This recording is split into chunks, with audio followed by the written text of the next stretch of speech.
En la primera carta del apóstol Pablo a los Tesalonicenses, capítulo 4, vamos a estar estudiando desde los versículos 9 al 12. Cuando usted lo tenga, dice amén, y leemos la palabra del Señor juntos. Primera de Tesalonicenses, capítulo 4, versículos del 9 al 12. ¿Estamos ubicados? Amén. La palabra del Señor dice: pero acerca del amor fraternal no tenéis necesidad de que os escriba, porque vosotros mismos habéis aprendido de Dios que os améis unos a otros. Y también lo hacéis así con todos los hermanos que están por toda Macedonia, pero os rogamos, hermanos, que abundéis en ellos, que dice la Biblia, más y más. Y que procuréis tener tranquilidad y que se ocupen de sus negocios y trabajen con sus manos, de la manera que el Señor se los ha mandado. Versículo 12 termina diciendo: a fin de que se conduzcan honradamente para con los de afuera y no tengan necesidad de nada. Señor, te damos muchas gracias por tu palabra. Rogamos, Señor, que hoy tu palabra pueda bendecir nuestra vida, pueda edificar nuestra vida, Señor. Padre, oramos por nuestro corazón para que podamos recibir tu consejo con humildad. Cada principio, Señor, atesorarlo en nuestra vida. Pero también te pido, Señor, por mi propia vida, para que me permitas exponer tu palabra con fidelidad, con sencillez. Que no hable, Señor, de mi propia voluntad, sino que lo que pueda expresar provenga de ti y que edifique a tu iglesia. Te damos gracias por este tiempo y permítenos hoy recibir lo mejor de ti para la gloria y alabanza de tu nombre. En los méritos de Cristo te damos gracias. Amén. Y le damos un fuerte aplauso al Señor.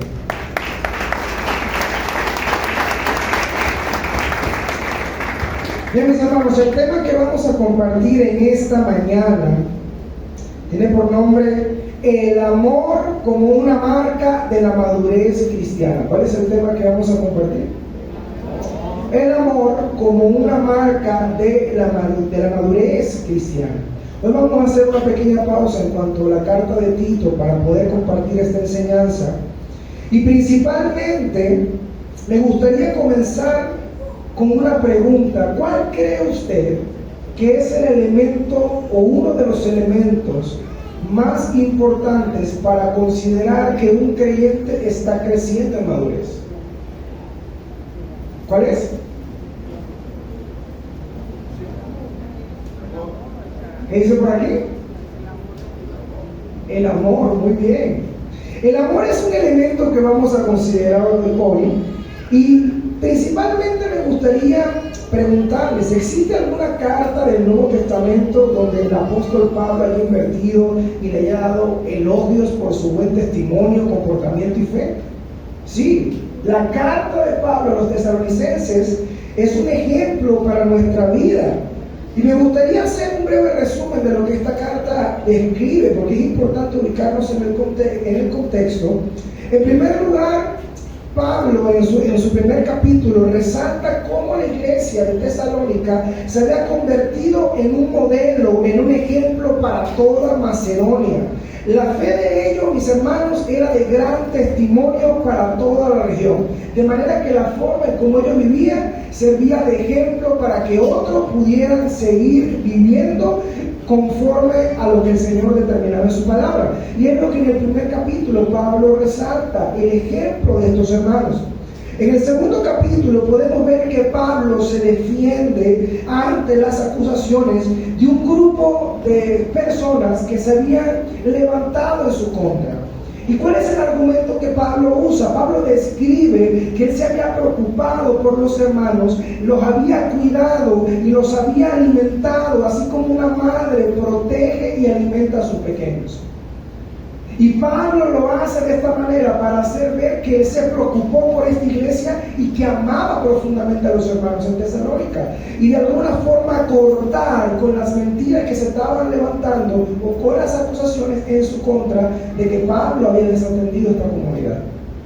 En el tercer capítulo podemos ver que Pablo comienza a mostrar una serie de elementos prácticos en cuanto a la vida cristiana, y Pablo tenía una gran preocupación por los hermanos en Tesalónica. Por eso envía a Timoteo para conocer el estatus, la condición en lo que estos hermanos se encontraban. Entonces él envía a Timoteo, y la sorpresa de Pablo es que cuando Timoteo le da reportes de cómo estaban viviendo estos hermanos, resulta que Pablo se llenó de alegría, porque como lo dije anteriormente, estos hermanos estaban siendo ¿de qué? ¿De mal testimonio? De ejemplo para toda la comunidad. Estos hermanos, Timoteo regresa y le dice a Pablo que ellos estaban perseverando en la fe, y Pablo les alienta, les dice qué bueno, pero les animo a que sigan creciendo en la fe, que sigan abundando en el amor los unos por los otros. Y es lo que podemos encontrar básicamente en el capítulo 3.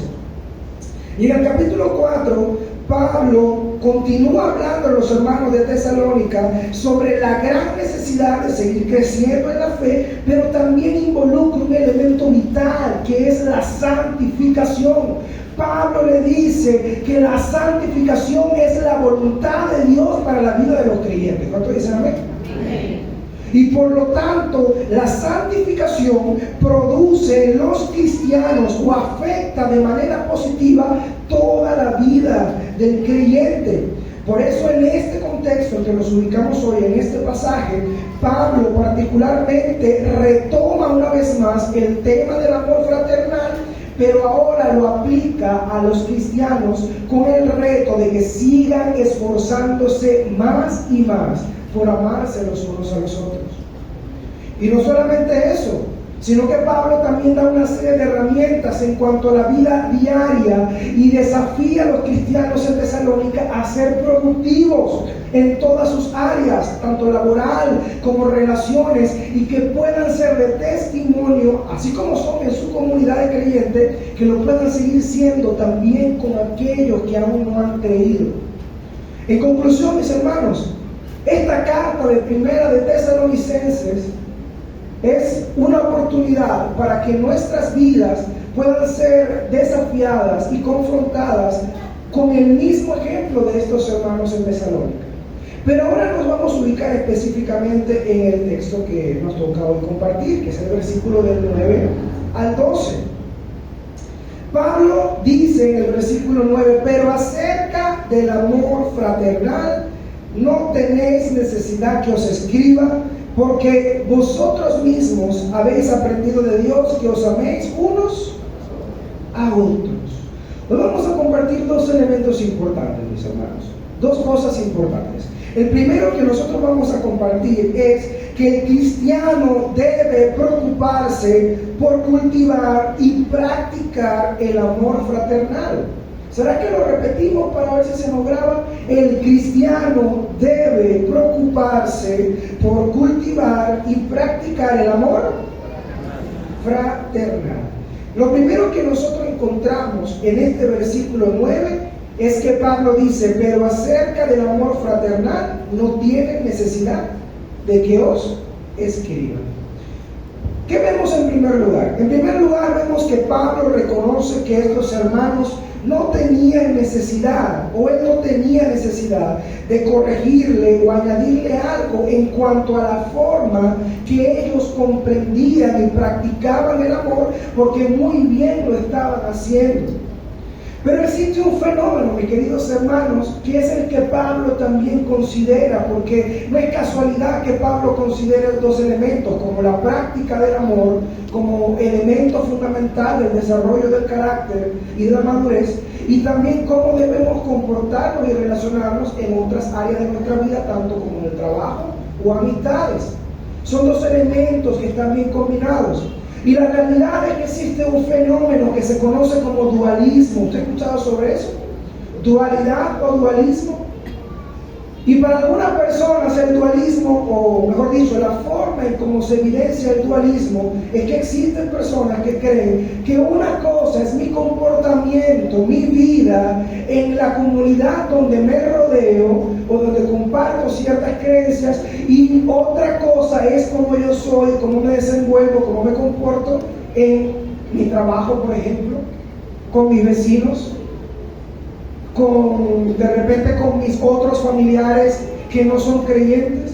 Y pareciera que existe una dualidad, una desviación en lo que yo soy acá con mis hermanos y lo que yo soy en otros lugares. Pero Pablo trae orden, recordándole a los hermanos que no existe una vida secular y una vida ministerial. No. Existe una sola vida que debe glorificar a Cristo y que debemos representar a Cristo en todos los lugares que nos encontremos. ¿Cuánto alaban a Dios? Es lo primero que nosotros encontramos.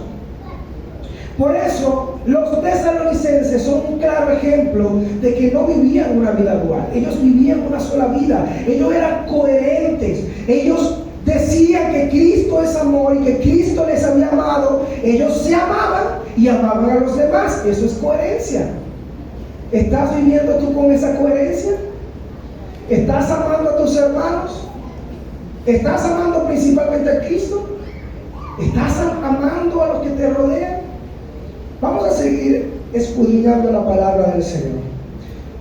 Otra cosa que nosotros vemos inmediatamente en la parte B de este versículo es que vosotros mismos habéis aprendido de Dios que se amen los unos a los otros. ¿Quién le enseñó a estos hermanos a amar?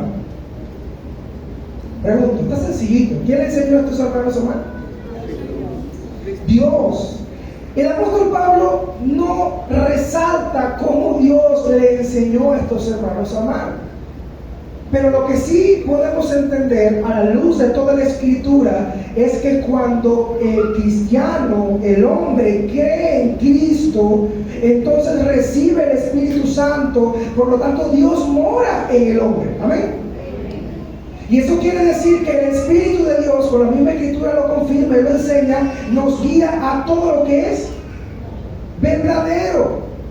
Entonces Dios mismo, al cambiar el corazón de estas personas, les indicaba cómo debían vivir. Pero también hay un elemento que pienso yo, mis queridos hermanos y amigos que hoy nos escuchan y nos visitan, es que hay un elemento que es muy importante resaltar. Y creo yo que es el mejor modelo. Porque muy probablemente los tesalonicenses no tenían todos los recursos que hoy nosotros tenemos. A lo mejor no tenía todas las herramientas que Pablo le quería enviar. Pero ¿saben qué se tenían esos hermanos? Es el ejemplo de Cristo en la cruz del Calvario. Amén. Ahora pregunto yo, ¿puede haber otra explicación, demostración, enseñanza de cómo debe ser el amor más detallada, específica y grandiosa que la que Cristo hizo en aquella cruz? ¿Existe otra explicación? Mis hermanos, estos hermanos en Tesalónica, ellos habían comprendido el sacrificio de Cristo y el gran amor por ellos y por nosotros. Por lo tanto, cuando nosotros miramos esa cruz, cuando nosotros miramos a lo que sucedió en esa cruz, nuestra vida debe ser impulsada a amar como Cristo nos amó. ¿Cuántos alaban su nombre? Así que estos hermanos practicaban el amor, eran coherentes y muy probablemente el mayor ejemplo que habían tenido en cómo debían amarse lo habían recibido de Dios mismo a través de la obra y sacrificio de Cristo. Ahora, ¿pero el amor era un concepto para ellos? Pregunto. No. ¿Qué dice el texto? Vamos al versículo 10. El versículo 10 dice: y también lo hacéis así con todos los hermanos que están por toda Macedonia. En tercer lugar, mis queridos hermanos, el amor era palpable y evidenciable en la vida de estos cristianos. Ahora, ¿cómo se mide la madurez en alguien? ¿Cómo usted mide la madurez en un cristiano? pudiéramos pensar que una persona madura es directamente proporcional a aquella persona que ha alcanzado cierta edad y que puede tener ciertas herramientas o ciertos talentos. Pero pareciera que Pablo está volteando la tortilla, por así decirlo, porque Pablo no estaba resaltando el talento de los hermanos en Tesalónica. Pablo no estaba resaltando quizá la información que tenían a nivel intelectual. Pablo estaba viviendo la forma en como ellos se amaban. Y eso nos lleva a nosotros a preguntarnos, mis hermanos. A veces tendemos a confundir o confundimos el hecho de que Dios nos ha dado algunos talentos, de que Dios nos ha dado algunas habilidades, que a lo mejor aprendí a estudiar la Biblia, a lo mejor estudié teología, a lo mejor soy un excelente músico, canto muy bien, puedo liderar, manejo grupos, puedo hacer cualquier tarea habilidosa y pensar que por simplemente el hecho de hacerlo bien y ser bueno, ya estoy creciendo en madurez, pero no. Yo puedo ser sumamente talentoso y aún así ser inmaduro. Ahora, pero cuando usted ama a Dios y cuando usted ama a sus hermanos y lo pone en práctica, en obra, así como Cristo mismo lo hizo, usted va a crecer en madurez. Miremos el ejemplo de los hermanos en Corinto, talentosos. Una iglesia llena de dones. Pareciera que esta iglesia tenía muchísimos dones. Muchos hacían cosas extraordinarias. Pero ¿qué es lo que había en esa iglesia? Fue la iglesia que más dolores de cabeza le dio el apóstol Pablo. Había divisiones, contiendas. Uno decía que uno eran de Pablo, otro de Apolo, otro era más espiritual y decía yo soy de Cristo. Problemas. Y al final, ¿qué es lo que Pablo concluye en el capítulo 13? Mira, los dones, las lenguas, las capacidades, los talentos, todo esto pasará. Pero el amor, la fe y la esperanza, y principalmente el amor, es lo que va a prevalecer. ¿Eran los hermanos de Corinto un ejemplo de madurez? No lo eran. ¿Eran talentosos? Sí lo eran, pero no eran maduros.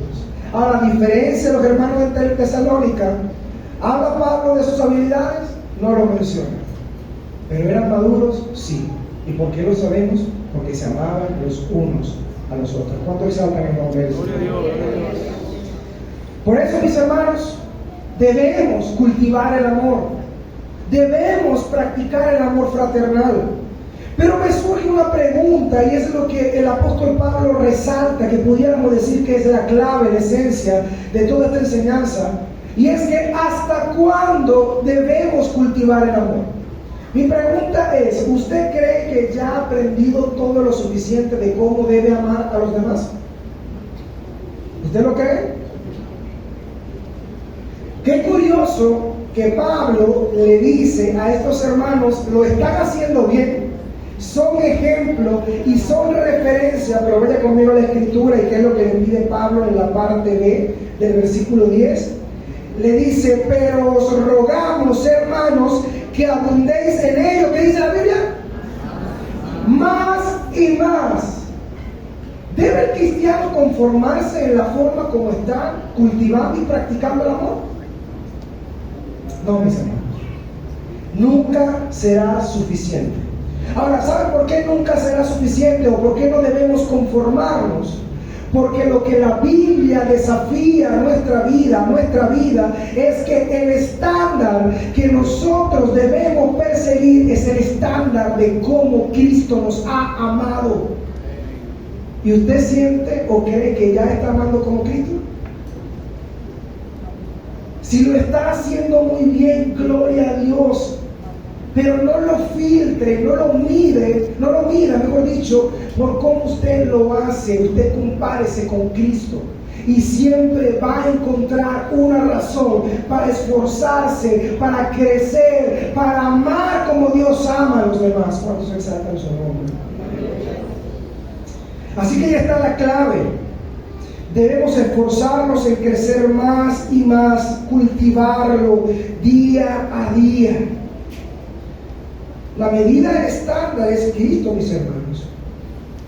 Ahora, ¿por qué representa representa para ti en esta mañana? Amar según el ejemplo de Cristo, el modelo de Cristo. Mis hermanos, una iglesia que no cultiva el amor, una iglesia que no se preocupa por los demás, es una iglesia que se sumerge en pleitos. Es una iglesia que empieza a presentar problemas, comienza a tener enemistades, comienzan a gestarse murmuraciones, divisiones, chismes, egoísmo. Puede ser una iglesia que tenga una fachada de espiritualidad, porque a lo mejor está rodeada de muchas personas, pero cuando un hermano sufre, cuando alguien está pasando por una situación delicada, nadie se preocupa por él.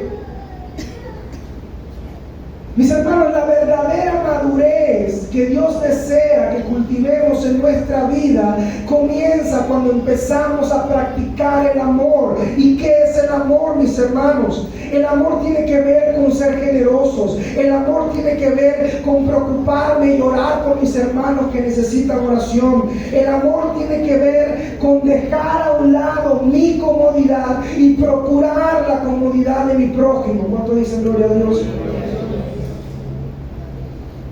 El amor tiene que referenciarse por lo que Cristo hizo en nosotros, mis hermanos.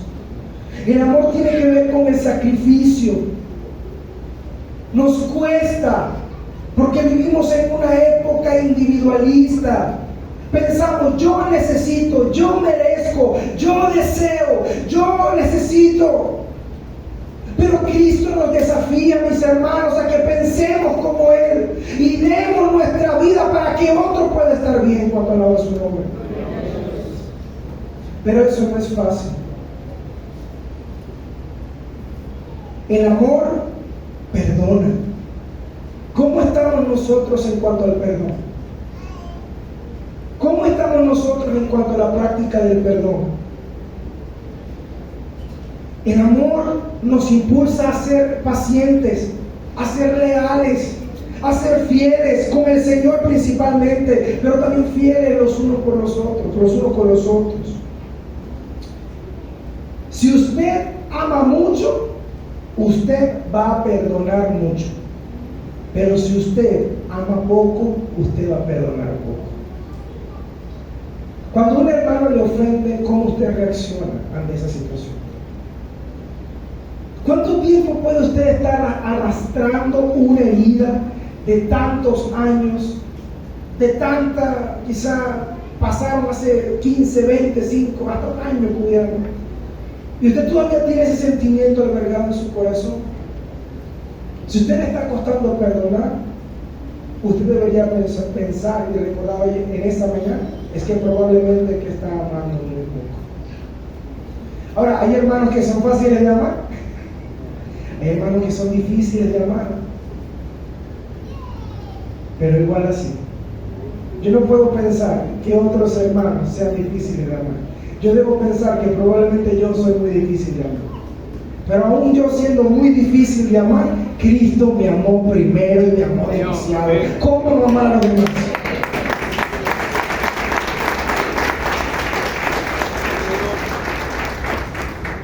Mis hermanos, el amor cubre multitud de pecados.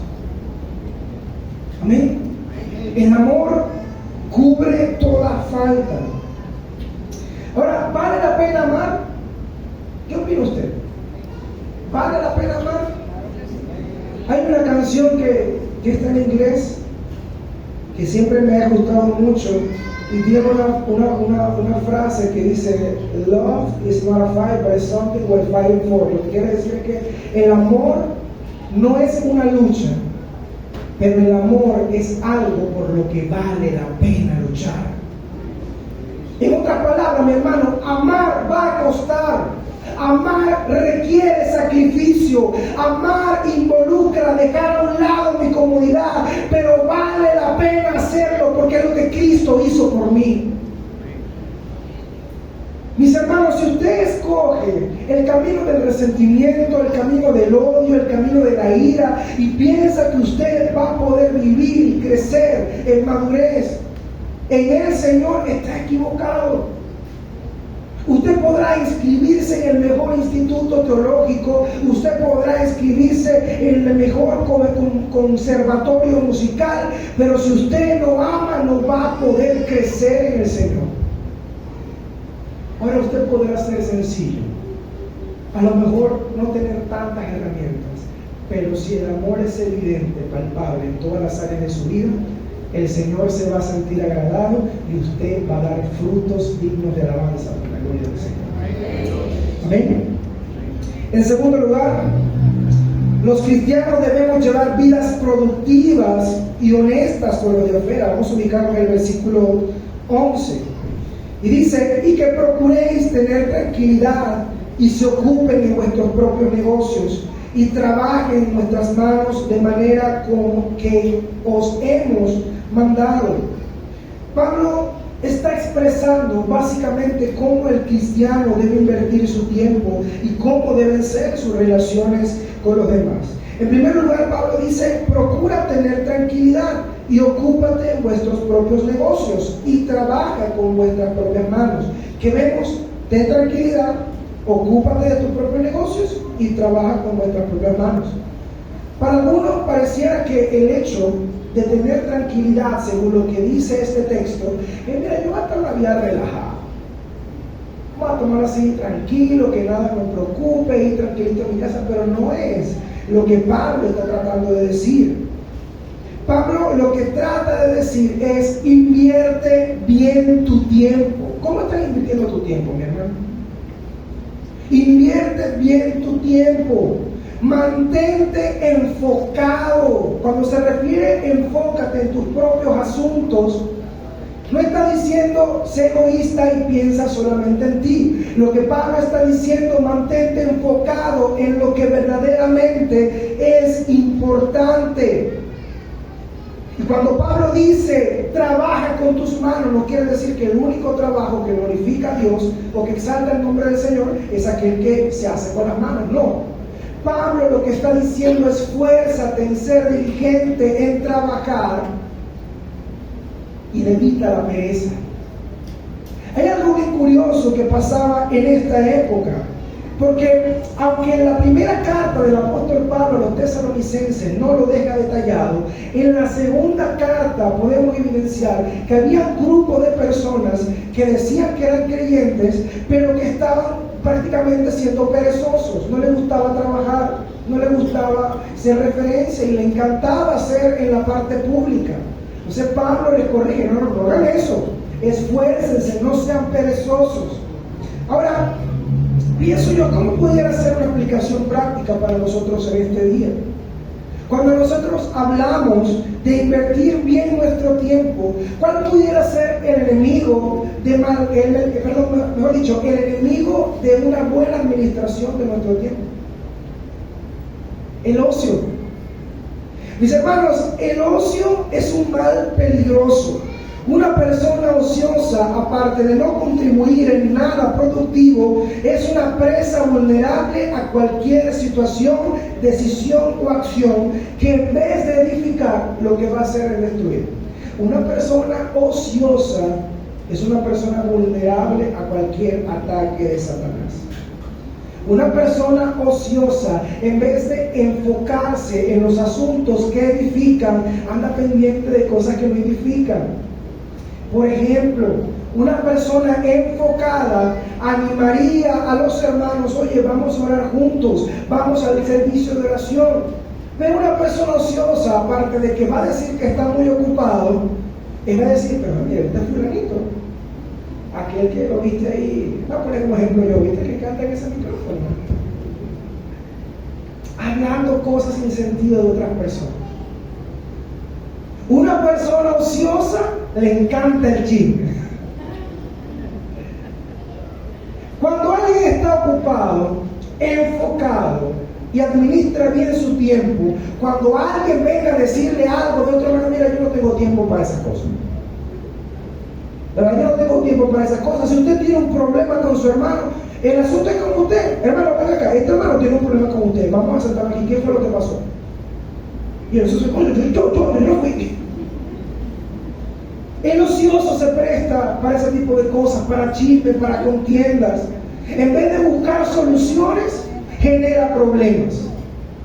Necesitamos limpiar ese aire. Ay, bueno, en vez de decir, oye, yo puedo venir ese día y yo puedo traer el químico para limpiar, o yo puedo traer agua. El ocioso dice, pero ¿por qué limpiar los aires? ¿Por qué no gastar los reales en esas cosas? Cuando ya hermano, que el ocioso hace eso. El perezoso también es un problema. El que se dedica a la vagancia. Por eso, estos elementos deben ser considerados en nuestra vida cristiana, mis hermanos. Evitar caer al extremo de la ociosidad. Evitar la pereza, evitar el desenfoque. Mantente enfocado en las cosas que Dios le agrada. Invierte bien tu tiempo. Dedícate a honrar al Señor a través de tu trabajo. Mis hermanos, no siempre vamos a encontrar el trabajo ideal. ¿Cuántos acá tienen el trabajo de sus sueños? Levante su mano. Oye, una hermana, gloria a Dios por usted, mi hermana, que tiene el trabajo de sus sueños. Pero lo de 99, uno. Lo demás parece porque no tenemos el trabajo de nuestros sueños. Pero gloria a Dios porque tenemos un trabajo. ¿Cuántos acá tienen jefes maravillosos? Un poquito más, un 5%. Pero el 95% no lo tiene. Pero la pregunta es, ¿esto es excusa para ser irresponsable? ¿Es excusa para ser negligente? ¿Esto es excusa el hecho de que no nos guste nuestro trabajo para hacer las cosas mal y de mala gana? En el versículo 12, el apóstol Pablo dice que el propósito es que ustedes puedan ser de ejemplo, de testimonio a aquellos que no creen.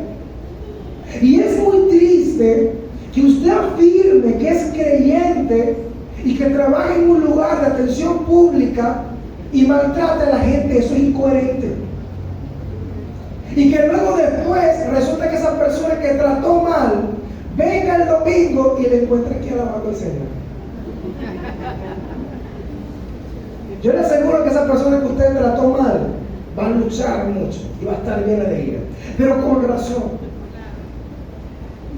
Pero si nosotros somos coherentes con lo que somos en nuestra vida de comunidad, en nuestro trabajo, en nuestra familia, las personas van a ver en nosotros a Cristo mismo. Y van a decir, yo no sé qué tiene este muchacho, pero me llama la atención esta joven, esta hermana, pero van a tener el deseo de seguir. En conclusión, mis queridos hermanos, hay unas preguntas que me gustaría hacer para que reflexionemos. Pregúntate en esta mañana delante del Señor. Pregúntate, ¿de verdad yo quiero seguir invirtiendo cada minuto de mi vida? Usted sabe, mi hermano, ¿qué es lo más valioso del mundo? Evidentemente sabemos que es Cristo, ¿no? Pero hablo de, ¿será el oro, el diamante, el petro? Ok, ¿verdad? No, en serio, ¿qué es lo más valioso del mundo? El tiempo. ¿Pero sabe por qué es el tiempo? Porque usted de repente hoy se ganó $20 y mañana lo gastó y después el jueves se ganó $20. No, usted lo puede recuperar el dinero. Pero el tiempo que usted invierte, el tiempo que usted invirtió ayer o gastó ayer, usted jamás lo podrá recuperar. Y por eso yo te pregunto en esta mañana, mi hermano, quizá amigo que hoy nos visita, ¿de verdad quieres invertir cada minuto, segundo de tu vida amando, pero odiando a alguien? ¿Guardando rencor? ¿De verdad quieres que tu tiempo, tu vida se invierta en chismes, en contiendas, en divisiones, en problemas? ¿De verdad tú quieres que tu vida se gaste en ese tipo de cosas? Yo creo que el Señor nos ha dado la capacidad de poder pensar coherentemente, ¿verdad? Y no deseamos que sea así. Pero sabemos que amar cuesta. Y amar requiere sacrificio.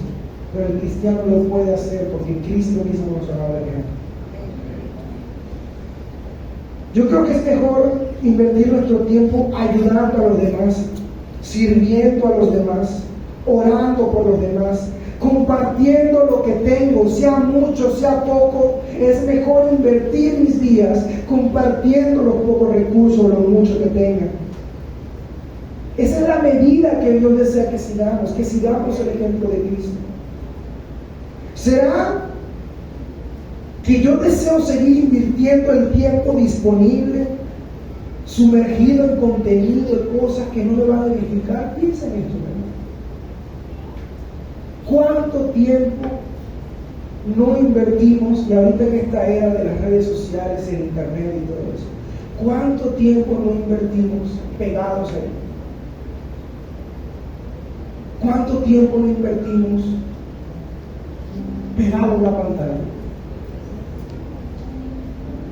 Yo creo que para mi generación es un tema complicado, porque nosotros vimos el boom de este tipo de tecnología. Y honestamente yo uso, para ser sincero, yo uso mi teléfono para todo. O sea, hay estudio, hay trabajo, hago muchas cosas. Pero algo que he visto y que es un reto que he asumido como papá, ahorita que estoy en esta nueva etapa como papá, es que nosotros tratamos en lo posible, estamos ahí intentando, de que nuestra hija no se exponga a las pantallas. Eso no quiere decir que no pueda usar puntualmente, pero tratar de que no se exponga a eso. Nos hemos dado cuenta del efecto nocivo de las pantallas. Pero yo pudiera pensar que uno llega cansado del trabajo, uno llega fatigado, uno llega con hambre, uno llega, oye Señor, quiero echarme un baño y a lo mejor dormir y sentarme en mi silla a ver historias, porque eso genera dopamina y me relaja. Y para mí sería muy sencillo decirle a mi hija, vamos a ponte a ver videos. Eso sería fácil. Y pudiera justificarlo porque uno llega cansado. Hablo en plural, ¿no?, de los que son padres. Pero el tema es que amar no es simplemente procurar mi comodidad. Amar es saber qué es lo mejor para otra persona, aunque eso requiera mi sacrificio. Mis hermanos, nosotros como padres, y le hablo a los que son padres, no podemos dedicarle a nuestros hijos que los críe la televisión, que los críe las redes sociales. Cuando se exponen a eso están en extremo peligro. Y después cuando crecen, no nos preguntemos por qué nuestros hijos se comportan de tal manera. Mi hermano, usted quiere amar a Dios, usted llega cansado, ¿sabe qué le va a dar nuevas fuerzas? Cuando mire a su pequeño, a su pequeña, a su hijo, a su hija, regalarle una sonrisa, regalarle un abrazo, decirle, papá, mamá, gracias por la comida, papá, mamá, te amo, papá, mamá, gracias por orientarme en esta situación. Yo le aseguro que el cansancio se le va a quitar. Mis hermanos, eso es lo que Dios desea para nosotros. ¿Qué cosa tiene valor para ti? ¿De verdad vamos a invertir nuestro tiempo en chismes, en hablar y murmurar de otros hermanos? Cuando pudiéramos estar visitando a los enfermos, cuando pudiéramos estar ayudando, generando planes para que el avance y misión de la iglesia siga adelante. Mis hermanos, ¿cuáles son sus años más productivos? ¿Usted sabe cuánto tiempo va a ser productivo? No lo sabe. Y tampoco sabemos si mañana el Señor nos llama a su presencia. Pero invierte cada día, cada segundo de tu vida en amar al Señor, en amar a tu prójimo, y te aseguro que vas a crecer a la medida y el estándar de Cristo. Mis hermanos, el Señor dijo, el amor cubrirá multitud de pecados. Y eso fue lo que sucedió en la cruz. Cristo tenía todas las razones suficientes para juzgar y destruir al ser humano por causa de su desobediencia. Pero eso fue lo que sucedió, eso es lo que vemos en la Escritura. Eso no quiere decir que no hubo pago, eso no quiere decir que no se tuvo que pagar por el pecado, sino que Cristo mismo se hizo hombre, vino al mundo para llevar en esa cruz el pecado que tú y yo teníamos que llevar y cargar. Mis hermanos, no vas a encontrar en el mundo de la poesía, en las películas, incluso en la misma cultura, la forma correcta en cómo amar. la vas a encontrar en el ejemplo de Cristo en el Calvario. Mis hermanos, Cristo nos amó a pesar de nuestra maldad, a pesar de nuestra rebeldía, a pesar de nuestro corazón duro, que con nuestras acciones afirmamos día a día: no te necesito, Cristo nos ama. Pero hoy, cuando entendemos la magnitud y el peso de lo que Cristo tuvo que cargar, entonces esto debería ser el motor para que yo ame a los demás. Por eso te recomiendo, no pienses en que un hermano o una hermana sea difícil de amar. Piensa en que tú eres más difícil. Y te aseguro que eso va a ser el antídoto para que puedas amar a los demás. Da tu vida en pro de los demás. Invierte tu tiempo. Sé ejemplo, sé testimonio en todo lo que hagas. Y te aseguro que te vas a convertir en un cristiano maduro para la gloria y alabanza del Señor. ¿Cuánto le brindan un fuerte aplauso al Señor?